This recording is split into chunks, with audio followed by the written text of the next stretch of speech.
Sunod lahat ng layang ng kamunduhan, ang nasumpungan ay kabiguan.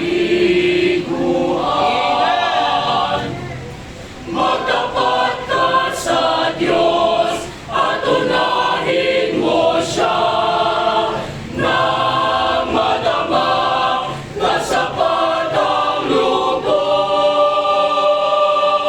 Ialay ang buhay mo sa Kanyang trono. Magtapat ka sa Diyos. Ano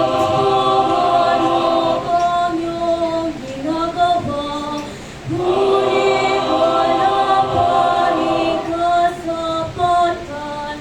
Lumayo ka na sa kaniyang kalooban. Tulong nito ay ang kapahamakan.